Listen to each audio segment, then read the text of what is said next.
Assalamualaikum warahmatullahi wabarakatuh. Perkenalkan, nama saya Muhammad Nason Malik. Di sini saya akan menerangkan sedikit tentang pentingnya organisasi bagi mahasiswa. Adapun pembahasan yang akan dibahas di sini yaitu mengapa organisasi penting bagi mahasiswa, yang kedua pengembangan organisasi kemahasiswaan, dan yang ketiga tanggung jawab sosial mahasiswa. Mengapa organisasi penting bagi mahasiswa? Nah, mahasiswa yang aktif berorganisasi secara konsisten semata-mata memiliki pemahaman bahwa organisasi kemahasiswaan merupakan sebuah sarana yang efektif dalam mengkader dirinya sendiri untuk ke depan. Sebagian di antaranya masih mempunyai keyakinan pandangan bahwa kampus merupakan tempat menimba ilmu yang tidak terbatas hanya kepada pelajar semata. Dengan bergabung aktif dalam organisasi kemahasiswaan yang bersifat intra maupun ekstra, kampus berefek pada perubahan yang signifikan terhadap wawasan, cara berpikir, pengetahuan, dan ilmu-ilmu sosialisasi, kepemimpinan, serta manajemen kepemimpinan yang notabene tidak diajarkan dalam kurikulum normatif perguruan tinggi. Namun, dalam berorganisasilah dapat diraih dengan memanfaatkan statusnya sebagai mahasiswa. Adapun pengembangan organisasi kemahasiswaan yaitu yang pertama, tujuan pendidikan tinggi terbagi menjadi dua, yaitu menyiapkan peserta didik untuk menjadi anggota masyarakat yang memiliki kemampuan akademi atau profesional menerapkan iptek dan kesenian. Yang kedua yaitu mengembangkan iptek dan kesenian untuk meningkatkan taraf kehidupan manusia dan memperkaya kehidupan nasional. Yang kedua, organisasi kemahasiswaan. Organisasi kemahasiswaan intra perguruan tinggi adalah wahana dan sarana pengembangan diri mahasiswa yang diharapkan dapat meningkatkan penalaran dan keilmuan serta arah profesi mahasiswa, menampung kebutuhan, menyalurkan minat dan kegemaran, serta meningkatkan kesejahteraan. Yang ketiga yaitu unit kegiatan manusia, berfungsi sebagai wahana dan sarana pengembangan kegiatan ekstrakurikuler di tingkat universitas, terutama yang berkaitan dengan pengembangan bakat dan minat yang disahkan, yaitu adapun terbagi yaitu Mapala, Wirasta, PLM, Mahesa, Futsal, Volleyball, Paduan Suara, Cemara, Catur, Bulu Tangkis, Menwa, LDK, KSR, Pramuka, dan Pencaksilat.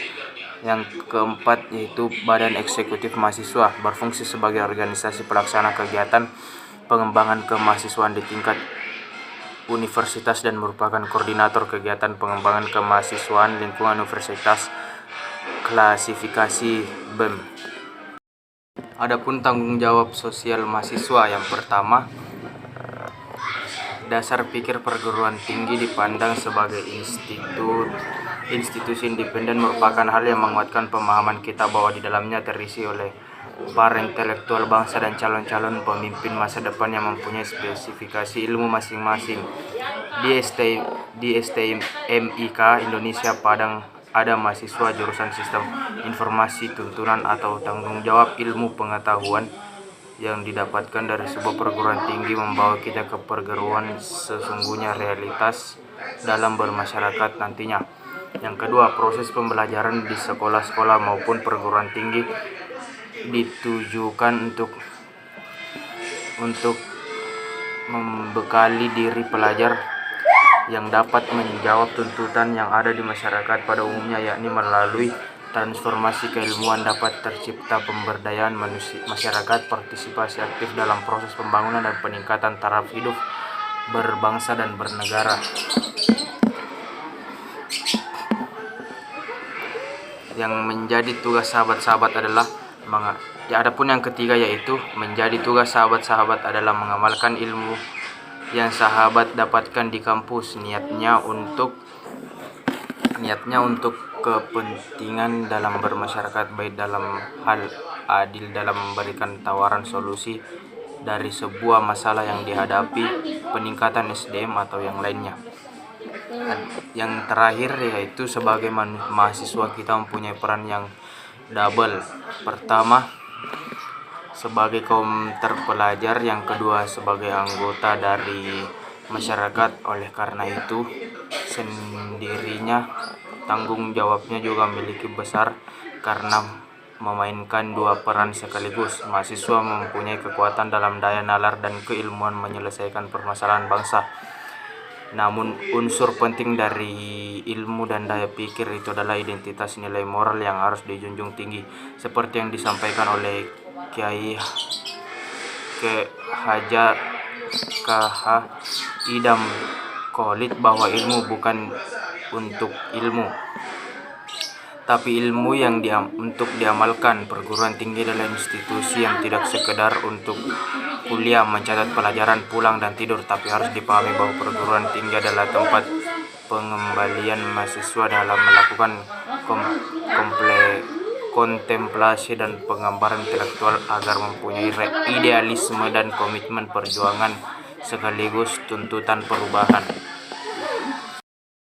Adapun kesimpulannya yaitu organisasi mahasiswa merupakan sekumpulan mahasiswa yang membentuk sebuah kelompok untuk mencapai tujuan bersama. Sebuah organisasi dibentuk sebagai wadah dari aspirasi mahasiswa. Setiap organisasi memiliki visi dan misi untuk mencapai suatu tujuan organisasi tersebut.